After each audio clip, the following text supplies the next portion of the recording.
Hello, and welcome to another episode of the Orchardcast. I'm your host, Jeremy Appel, speaking to you from Amiskichi, Wisconsin, otherwise known as Edmonton, in Treaty 6 territory. Conservative leader Pierre Poilievre's ascendancy to the role of Prime Minister seemed all but guaranteed until a few months ago.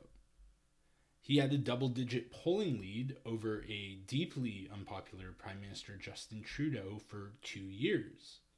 Sure, people may have found Poilievre's smarmy, debate me shtick insufferable, but after a decade of Liberal rule, it felt like change was inevitable, for better or, more likely, for worse. But what a difference a change in Liberal leader and threats from our largest trading partner make. While Poilievre's support remains strong, the progressive vote has largely coalesced around Liberal leader Mark Carney, making the prospect of a Poilievre-led government come Monday increasingly distant. Today's guest is journalist and author Martin Lukacs. Martin's written a book called The Poilievre Project, a radical blueprint for corporate rule.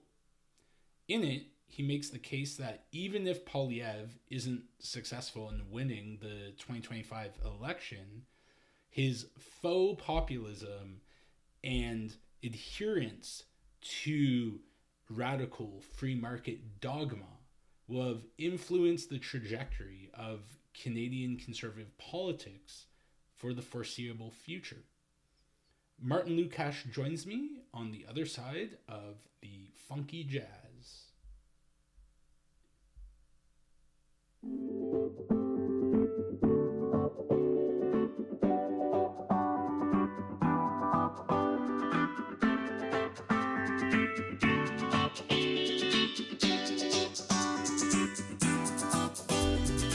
Martin Lukacs, welcome to the Orchardcast.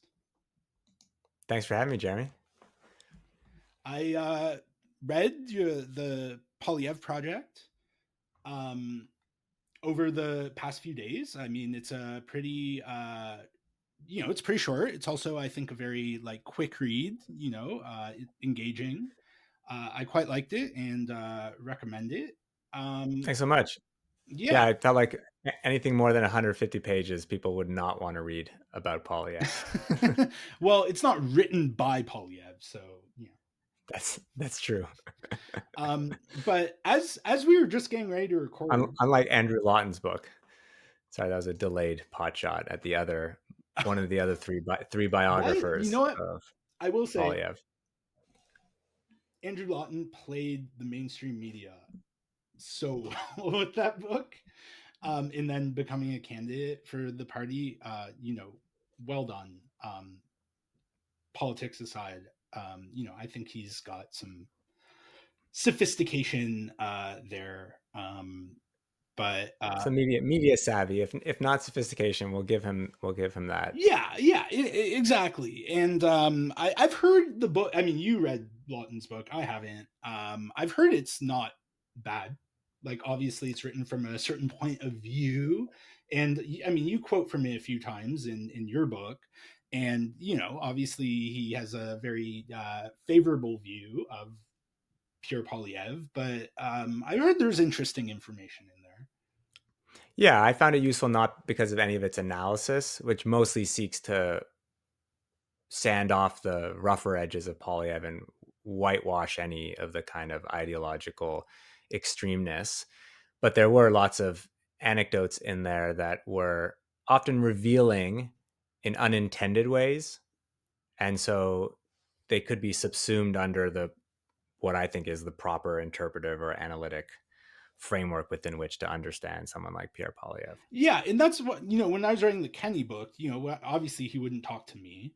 And a lot of the people, who were around him were back in government by the time I started writing it, and, weren't going to talk to me.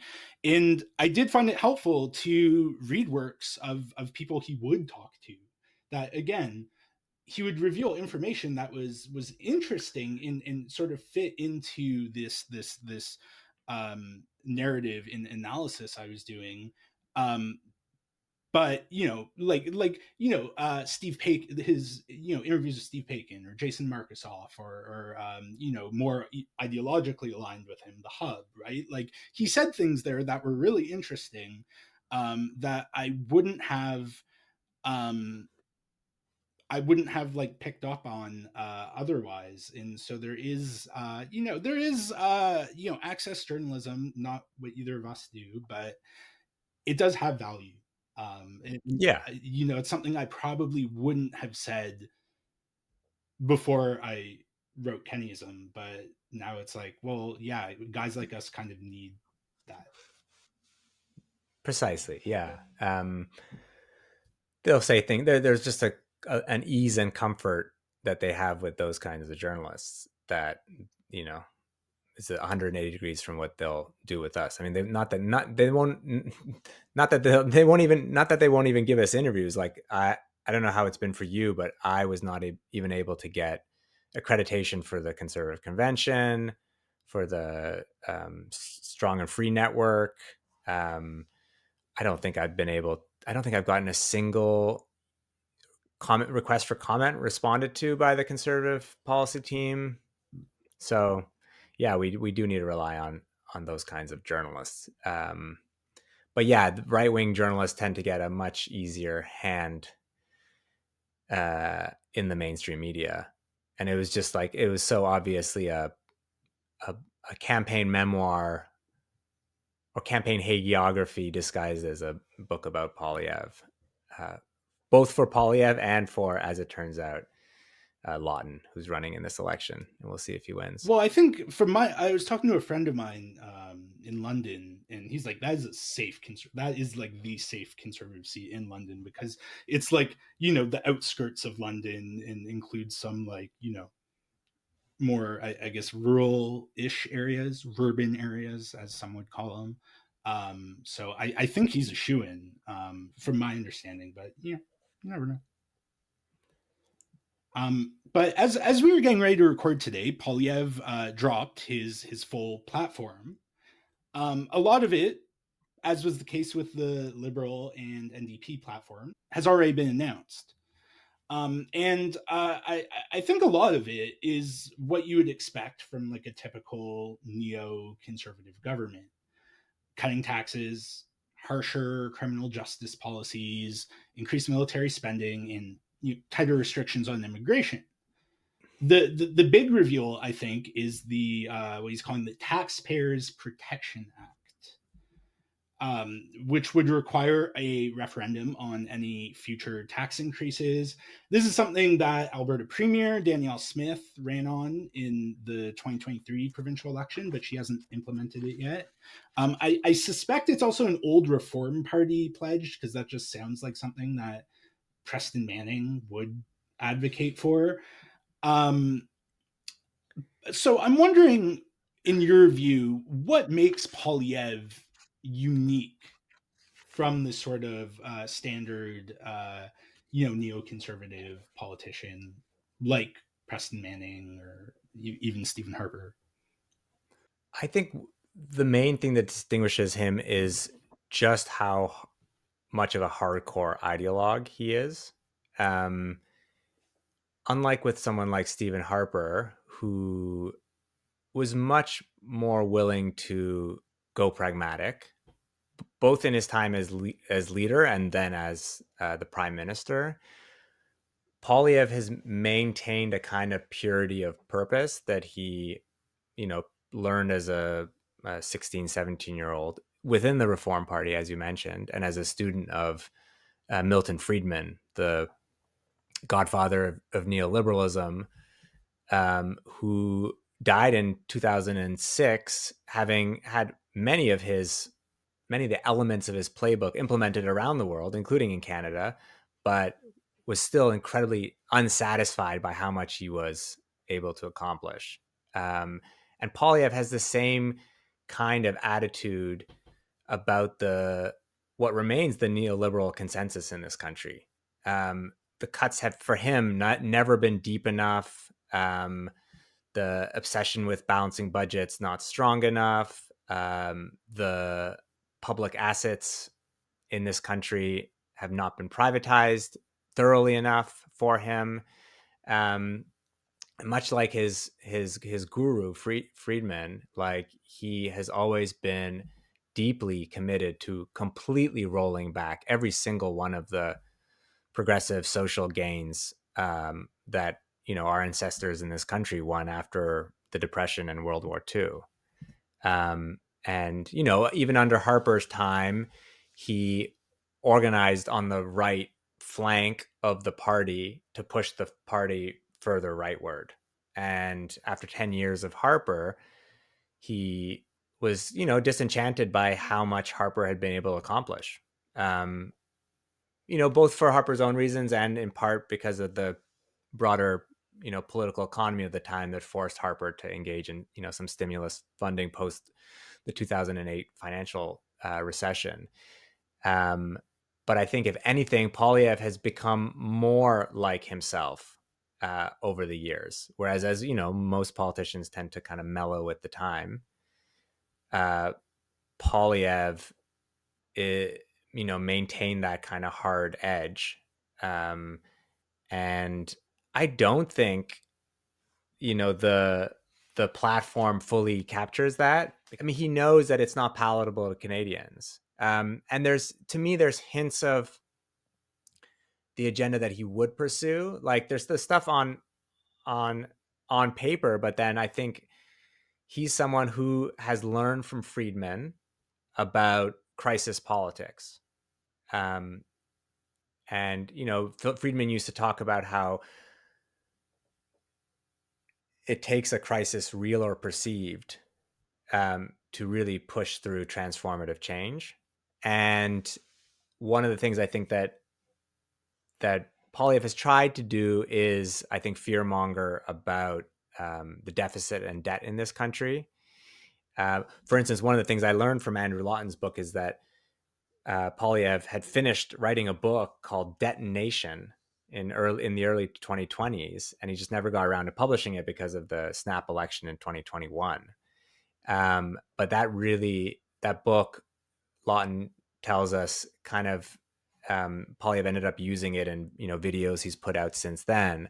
But I do think if Poilievre wins, I mean, I think it's less and less likely, obviously, but if he wins, I think he would engage in the kind of crisis generation and fear mongering that would allow him to execute the kind of agenda that he's really interested in. And there are some elements here, like a tax review committee, supposedly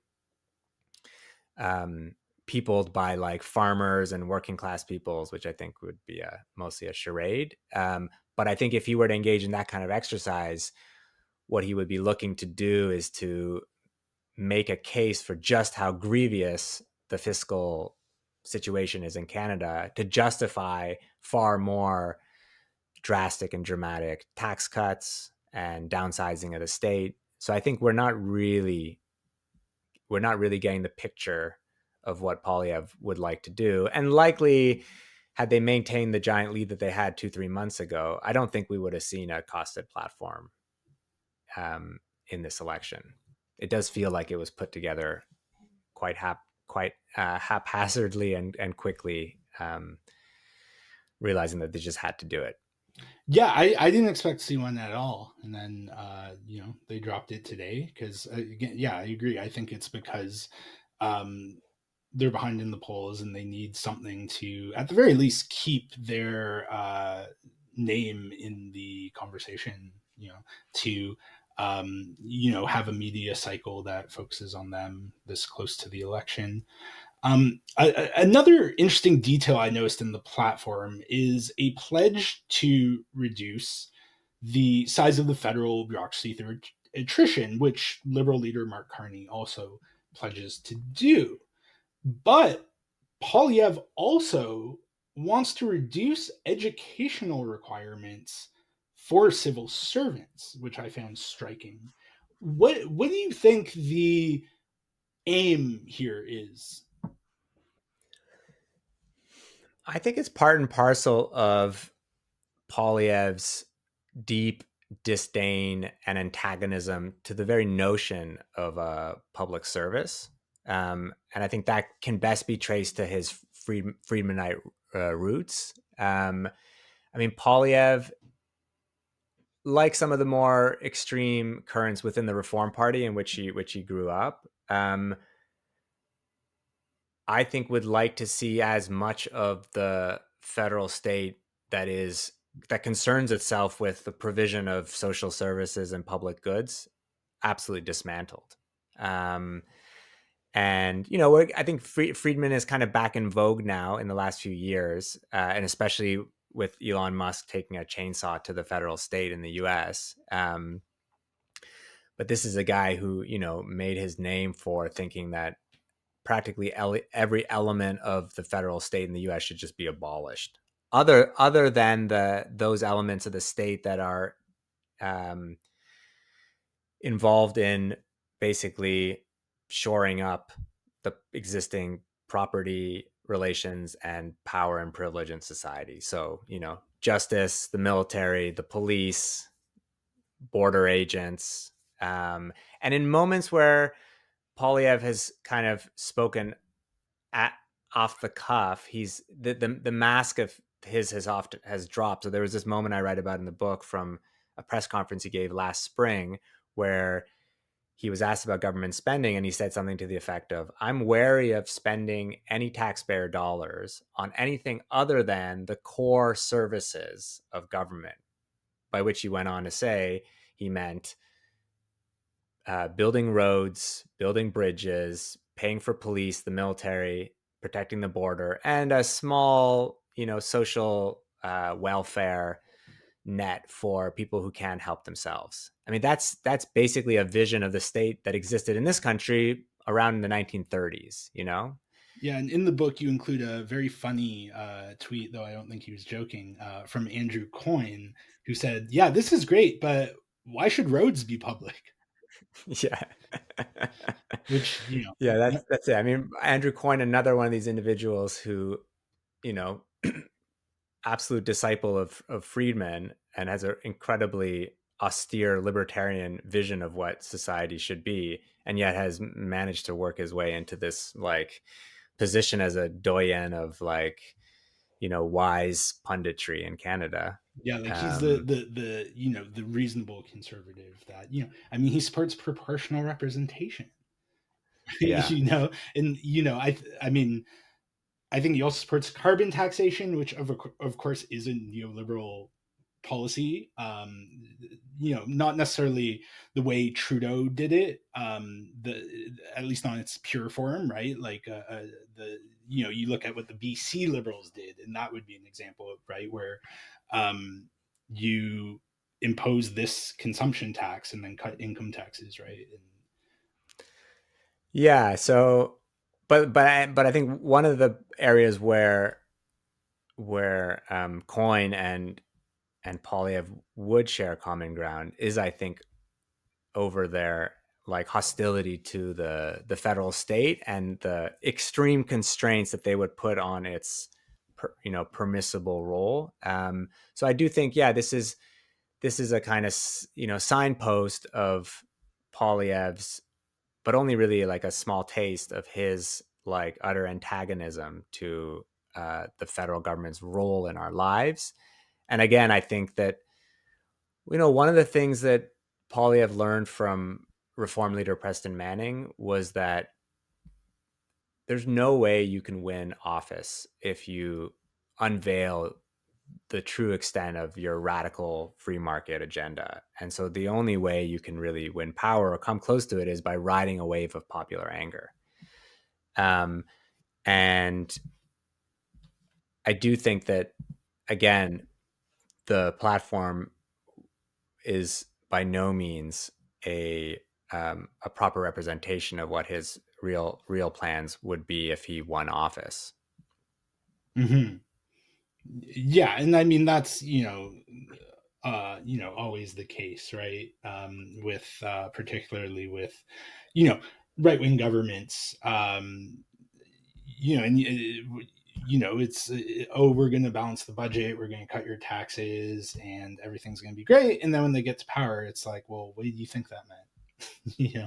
Yeah, and I completely agree with you that it is a trend of politicians everywhere of all stripes. But I think like Polyev has not. One of the things about him that's interesting is he hasn't been shy about articulating his views in a fulsome way, whether in op-eds over the years or in often long speeches in Parliament. It's all really there, much more so than I think someone like Stephen Harper, who was much more discreet about sharing his views. And those views haven't really changed. I mean, he was saying the same things like up until 3 years ago that he was saying when he was 18, often the exact same turns of phrase, Um, and so I just think there's a particular kind of um, shock doctrine politics that Polyev subscribes to, um, that that distinguishes him from neoliberal and neoconservative politicians of the past. Like take Mike Harris, for instance, whose playbook is one that Poilievre's people have closely studied and would hope to kind of take to the federal level. But, by contrast, in the mid 90s, Mike Harris's young ideologues around him put out extensive policy papers and held policy conferences and put out a manifesto, the Common Sense Revolution Manifesto, of which they printed like 2.5 million copies. And it spelled out in detail what his plans exactly were. I think the Poilievre, by contrast, is politicking in an age where neoliberalism is far more discredited intellectually. And the social crisis that he has seized on to try to mobilize support for himself is also much more apparent to people. And so, for obvious reasons, he has built his whole campaign around that rather than around the agenda he would seek to impose. But that doesn't mean that it wouldn't come hard and fast when it did. But I think he knows very well he needs to get into power first. Yeah, and I wanted to talk briefly about your previous book, the Trudeau Formula. Um, in it, you detailed how Trudeau rode a wave of mass discontent with rising inequality, climate degradation, and the defunding of public services to implement policies that would leave the root causes of these problems intact while making cosmetic changes to keep people from, getting too uppity. Um, it seems that Polyev has been riding a similar wave of discontent over, the past few years. What are the similarities and differences between the ways Trudeau and Polyev, or at least how Polyev has proposed um, going about addressing these um, issues? Yeah, I think you're right to point to these like symptomatic grievances that politicians of all stripes have tried to seize on. I mean, this is something that is part of the long post 2008 political era that we are living under, in which neoliberalism is more discredited than ever, but yet lives on in zombie form. And we have seen living standards tumble. We have seen wages stagnate. Public services and the welfare state are in tatters. And more, the bottom under the middle class has fallen out to the point where we have never had so many people in this country who identify as working class. Um, Almost like a half of the people who 20 years ago identified as middle class now identify as working class. And there's a level of legitimate anger about the state of the economy that has not existed in this country in generations. I think back in 2017, and this continues bearing out in the polls, the rare instances when pollsters are smart enough to ask such questions, but 2/3 of Canadians believe the economy is rigged to serve the interests of the rich and powerful. And Justin Trudeau certainly played to that. And then in the end offered, kind of the cosmetic tinkering at the side, at the edges of the system. And that's a classic like liberal, formula that dates back to William Lyon Mackenzie King, which is that they'll only ever give as much as the system can bear. And only when social movements or workers are in unrest, and then liberals will throw something at them to ensure the system it doesn't have to bear even more serious challenge. Poilievre, by contrast, I think was even more aggressive in his attacks on the corporate elite that are presiding over such an obscene distribution or maldistribution of wealth. And I think that is the political gift that he had, and that was doing wonders for him until Donald Trump's threats upended Canadian electoral dynamics as we know them. He had made himself, even after a 20-year political career serving as a battering ram of working class interests, he managed to, thanks to servile media and a terrain left open by the NDP, managed to rebrand himself as a kind of anti-establishment maverick politician who, to his credit, was more critical of the corporate elite than the NDP, often prescient in his critiques of giant handouts to big business during the pandemic, to corporate profiteering, and ultimately, though, to the effect of,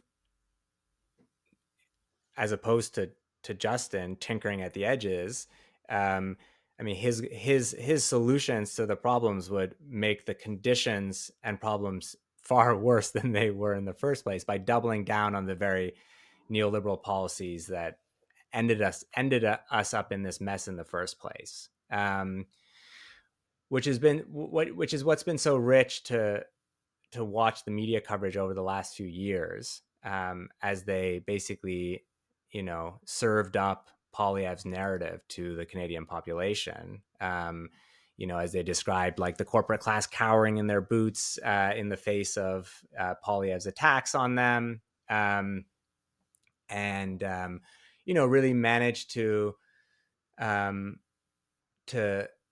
by hook, line, and sinker the story that he was telling. All the meanwhile, it was like evident to those of us on the left that the policies he was proposing to fix these crises, whether in housing, or working class standard of living, all of them would would have burned down the scaffolding, what remained of the scaffolding, that preserved even a modicum of a standard of living, and again, I think that was in part because when liberals end up governing, they always tend to govern to the right, and the conditions of life that Poilievre was preying on had not been like in any significant way ameliorated by the Trudeau government.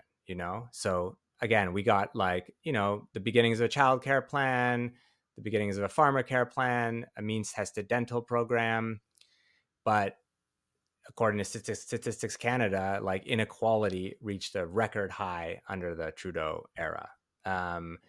Money kept being shoveled in the direction of the corporate elite, and the government bought pipelines rather than unfurling the kind of like climate plan that would have created millions of good unionized jobs. And so fundamentally, people's like expectations for the future and their quality of life in the present didn't measurably improve in those years. And it just left so many people primed for the picking by a pseudo populist politician of the right. And yeah, you do a very good job in the book of, on the one hand, showing the credulity of mainstream Canadian media in just taking at face value Pierre Poilievre's sort of rebranding as this working class hero, and contrast that with the very lobbyists and business elites that he was publicly slamming, saying, "Yeah, we're not concerned. We don't feel Right. threatened, right?" And I think that's an important point to drive home.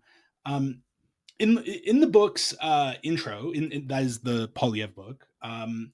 You write that all your work takes as a starting point that we should treat opponents at their strongest rather than their weakest, lest we become vulnerable to their strengths. And I think that's very well put. But I wanted to ask you, what would you say Polyev's strengths are? Because I mean, we could talk all day about his shortcomings, but what do you think he's adept at? Well, it's funny. That's a line, actually. I don't know if you can guess, but that's a line from Lenin. But Oh, I didn't want is that right? It's been a while since I've read Lenin, so. I didn't want to lose liberal readers like in the first 5 pages, Well, by that's how you mentioning have to do it. You have to sneak in some. where that dictum comes from. Yeah. Yeah, it's he who said that. And yeah, I've always found that a very wise orientation that I think a lot of us on the left sometimes fail to meet. And I do think that for the first few years of Poilievre's leadership of the Conservative Party, he was kicking the left's ass broadly, and not just him, but the right wing active infrastructure that had been built since the Conservatives lost office in 2015. And I felt that it was easier to focus on his playing footsie with the far right, but that we would be missing his ability to connect with working class anger in this country. Most people, even people I worked with and whose articles I edited for The Breach, would kind of laugh it off, and I was kind of tearing my hair out, what's left of it, as we saw him just eat into the natural electoral constituencies of the NDP, and pick up a huge amount of unionized, both public and private sector unionized voters. He had won over, and even now with the kind of Carney mania that we've seen the last few months, continues to lead among young voters. And I think we need to reckon with that, even if Carney wins. I think we need to reckon with how the electoral, I mean, I hate to call it a left, but electoral, social democracy in this country has failed to connect with and harvest that potential vote. And yeah, I think part of it was his ability to tell a story that I don't think compares in cogency to the left story, but in the absence of us telling it, or telling it on a big platform along the lines of what he had, he was far more successful. A story that spoke to people's anger, that pinpointed a culprit for the foreclosure of any hope for the future. I mean, for him, it was the gatekeepers. And I think when we get into breaking down what he meant by gatekeepers, it obviously wasn't an accurate vision of who really holds power in the society. He tended to focus on, government civil servants as opposed to the, corporate class. But he, he frankly he had a knack for sloganeering. I mean, he had great slogans that should be the envy of the left, like that Trudeau was serving the have yachts rather than the have nots. I looked up in the book I looked up the earliest mention of that, and it was kind of funny to discover that it was in a publication of the Chinese Communist Party. He had a fundamental slogan, Canada is broken, that I think also really connected and resonated with people. And all the pearl clutching of the kind of liberal establishment only ended up reinforcing how it resonated with people. which is, I think, similar to what the dynamic that we saw between Hillary Clinton and Trump in 2016, where he, you know, his racist and sexist scapegoating aside, also really managed to channel working class anger at the kind of liberal establishment. And the best that Hillary Clinton could do in response was to just, call that base a basket of deplorables. And I think we also have to give credit to him that he in many cases he was exactly on point when it came to his critiques of tax evading corporations, or corporations like Bombardier that were guzzling at the trough of corporate welfare while laying off tens of thousands of employees. He rightly critiqued much more acutely than anyone in the NDP the way in which the Canadian Infrastructure Bank was a handout to billionaires and millionaires. And he also, like a lot of pseudo populists on the right, seized on issues of the left that we had once brandished, like our critiques, for instance, of the global neoliberal financial infrastructure. 20 years ago, I came up in a global anti-globalization movement that trained our critique on institutions like the WTO, the World Bank, and the World Economic Forum, for railroading and subverting democracies around the world in their in their aim to spread global capitalism. And I think he seized on that, and like a lot of other pseudo populists, hollowed out that critique and flipped it on its head, in a way that Naomi Klein has documented really well in Doppelganger. But those issues resonate for a reason that people understand in their bones. Are a reason why their lives are so shitty these days. And I just don't think anyone could match his ability to speak in simple and compelling ways, often, amplified by a social media machinery that he built up kind of diligently over the years. We have to remember when he first started, YouTube posting, like, his videos sucked and they got barely any views. Those of us on the left who have comparably much smaller platforms should take heart that it takes time. They have obviously money and resources that we don't have on the left, but he tried and tested messages, and over time started finding a larger and larger audience. I think on the right, someone like Poilievre also understood something that the left only remembers in smaller pockets or has forgotten entirely, that street demonstrations and mobilizations like the Freedom Convoy in 2022 are incredibly important engines of politics and mobilizing and building confidence and energizing electoral politics. And he rode that wave incredibly well, doubling, tripling, quadrupling his social media reach and engagement, and channeling tons of energy into his leadership campaign, which I think he was going to ride straight into office, if not again, for the Liberals catching a very lucky break. Yeah, one line that always stood out to me, that I think demonstrated Poilievre's real knack for communicating people's very real material concerns, while using it as a way to push his ideology, is back in 2022. I was living in Calgary, and Poilievre had a rally there. It's his hometown. And he was telling this story about this single mom who's skipping meals so that her kids don't have to, and talking about food inflation and how, like 80% of families have to compromise on the quantity or quality of their food so they can afford to pay for it. And he goes on to talk about this couple living in a trailer park 5 minutes from his home in Ottawa, who are making $100,000 mining at a quarry.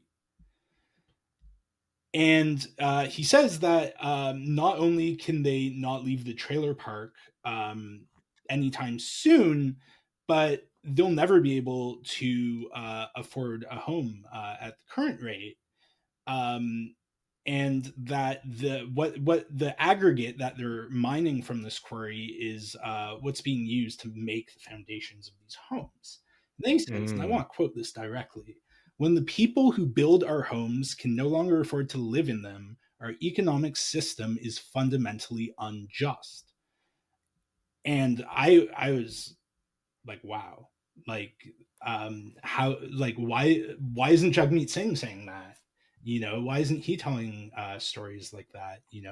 And I think that's another thing that conservatives in general, and Poilievre in particular, are very good at, is they understand the power of an anecdote and how to Mm. tie one person's like personal experience into like a broader narrative, and one that in this case is true.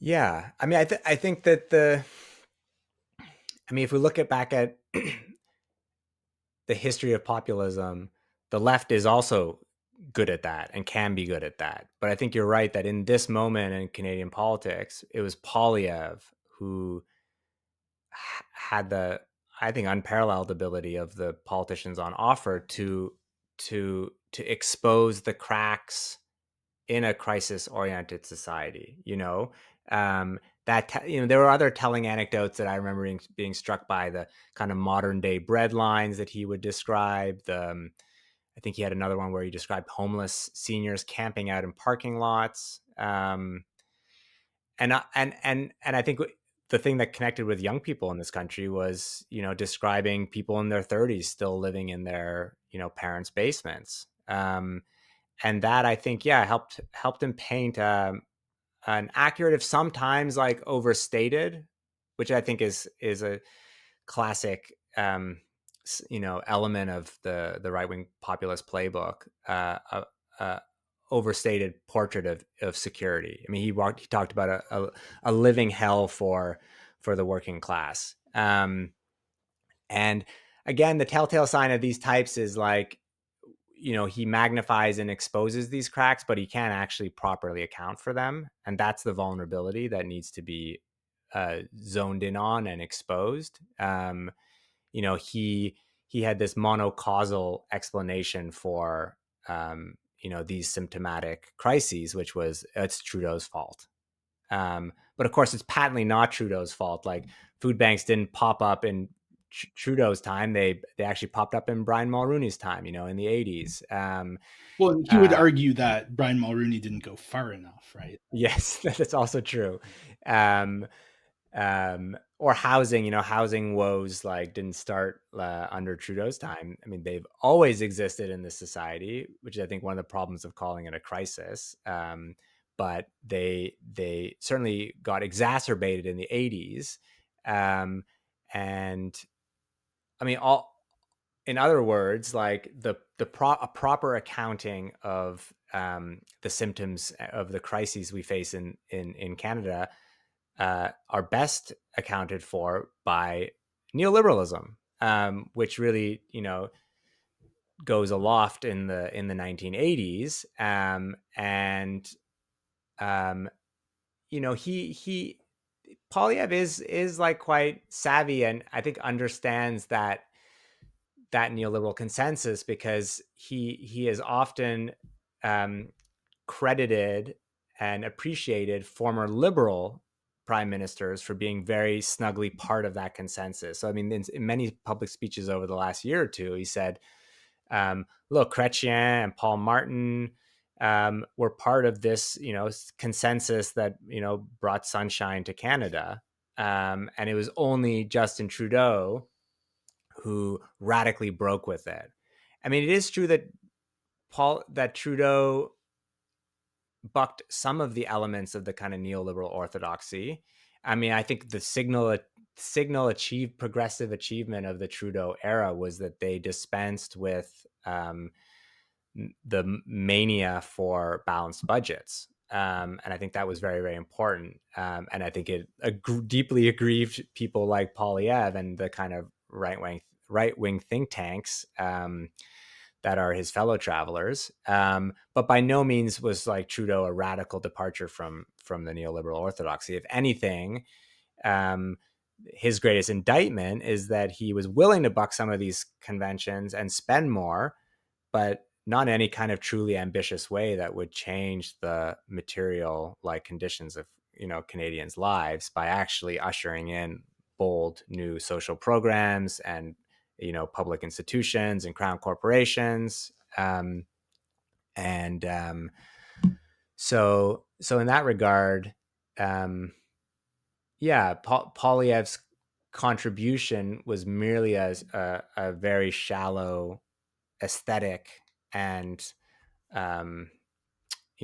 oratorical posture that, for lack of any kind of compelling alternative that showed his obvious like shortcomings in terms of his prescriptions and solutions, found a lot of success. Mm-hmm. In the book, you write about how Poilievre wasn't the first federal conservative leader in recent memory to make this, hollow rhetorical appeal to the working class. Aaron O'Toole did much the same in 2021, which was probably inspired by Doug Ford in Ontario in 2018. What was the difference in approach between O'Toole's and Poilievre's pitch to blue collar voters? Yeah, and going through and reviewing O'Toole's record, I found it interesting that there is a lot that Poilievre has continued, but I think the people around Poilievre were so disdainful of O'Toole that they refuse to admit just how much they've borrowed from that. Because O'Toole, I think, was not the kind of hardline ideologue that Poilievre is. He was willing to be a kind of shapeshifter who first pledged to be true blue, like a true blue kind of hardline conservative, and then kind of tacked to the center when it came time for the 2021 election. And he was also, I think on this note, the Poilievre's kind of strategists are correct. He was just not as compelling a fake populist as Poilievre is. He tried some of the similar things, like he would deliver this kind of like fake friend of the working class shtick in front of business audiences, like on Bay Street, because I think they know that can net them like a bit of a shocked audience and is reliably will get you media headlines. But a lot of the same kinds of policies, as you mentioned, borrowed in part from Ford, but also in O'Toole's case, borrowed from Boris Johnson, who had run a similar kind of like blue collar, quote unquote, blue collar conservatism shtick in 2019, and had succeeded in, winning a significant majority in England. But usually when all of them talked about like a more muscular and anti-China like nationalist policy. O'Toole, even more than Poilievre, I think, spoke in ways, in friendly ways towards labor unions. Though Poilievre too, for sure, has shifted a lot of his anti-union voting on legislation, even though I think it's absolutely skin deep, and even in the platform, the promises about not ramming through anti-labor legislation would be forgotten about if they won. It's all really just smoke and mirrors. And yeah, when you burrowed into the policies that Aaron O'Toole was like claiming was part of a modern day working class agenda, it often kind of crumbled. So promises about ameliorating the conditions of temp workers ended up being just like repackaged policies from Uber lobbyists that would entrench the misclassification of temp workers as contractors rather than employees, and ultimately, like, never really offered working class people the kind of agenda that would dramatically improve their lives. So, actually improving unemployment insurance in this country, which like only 30% of unemployed workers can get at this point, and with diminished sums, and really rebuilding the kind of welfare state in a way that would offer working class people meaningful economic security. None of that was actually on the table, and so there were some strategists in the U.S. who Canadian, conservative strategists look toward, who were more honest about what was ultimately offered, following the model of Trump. And ultimately, it wasn't in policy. It was about, that they could actually speak to their feelings, and nothing really more than that. And I think that's the same case with Poilievre. And I think we see that again in the platform. The section on working people support doesn't actually offer anything concrete, of the sort that would, there's nothing about, for all the rhetorical talk about, supporting labor unions, there's not a word about making it easier for working people to unionize in this country, which, as we know, is like the signal and best way for working people's wages and conditions to improve. Unionization, wider scale unionization. So there's not, yeah, mostly smoke and mirrors at the end. And again, it's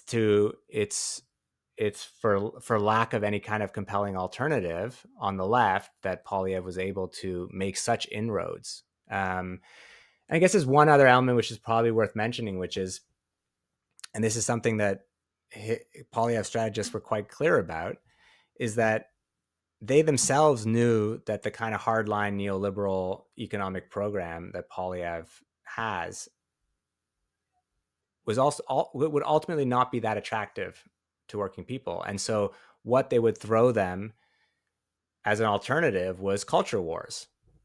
People like Ginny Roth and Sean Speer, who are kind of the intellectuals of the new right in Canada, were very clear that what the glue that would hold the kind of working class coalition together would be things like scapegoating. They describe it in more friendly, gentle terms like cultural conservatism, Mm-hmm. but it's the scapegoating of drug users and trans people, and the increasing scapegoating of immigrants and asylum seekers. All of that would offer some kind of thin gruel, a kind of wages of whiteness and wages of working classness, that would stand in as a substitute for any kind of material transformation. Yeah, that is, the culture war at its core, right? It's, uh, a sort of displacement of like class grievance onto something else. So it's not it's not the actual ruling class that is the source of your problems. It's trans children or immigrants or what have you. Exactly. Yeah. Great talking to you this afternoon, Martin. The book is The Poilievre Project, a radical blueprint for corporate rule, which you can buy directly from the publisher Breach Books, which was recently started by The Breach, the outlet that Martin is the managing editor for. Anyways, that was great, and talk to you soon. Thanks so much for having me, Jeremy. It was a pleasure.